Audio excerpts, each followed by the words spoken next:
I started at yellow on my map because you had to know where the oceans and the continents were. There's 7 continents and 5 oceans. This was my first thing before we even started. This is my first test. And then here was the second one that the class workshop went over.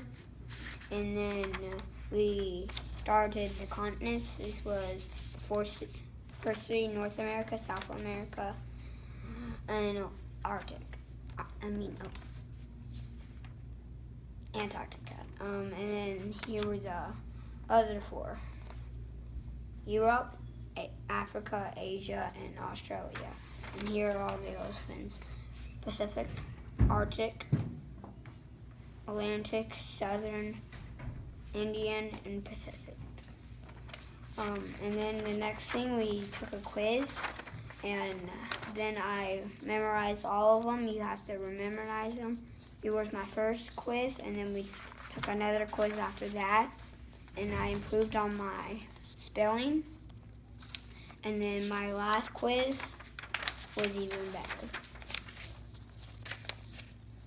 What'd you get on your last? You got 100. Uh-huh. So how did you move up levels? What did you have to do to learn all of this? Well, if you start on a yellow, then you had to know all the oceans and all the continents to move up to a red.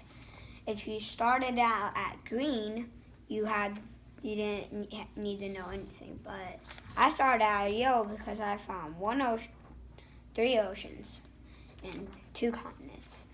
And to move up to red, you had to know all of the continents and the oceans. And then to move up to blue, you had to know all of them, but you had to spell them correctly. And that was the hardest part. I never made it to blue, but you definitely improved. Yeah, I definitely improved from when I started. So what was your favorite part?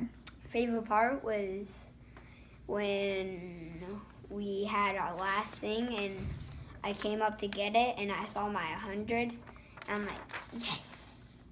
Good job. Thank you. Uh-huh.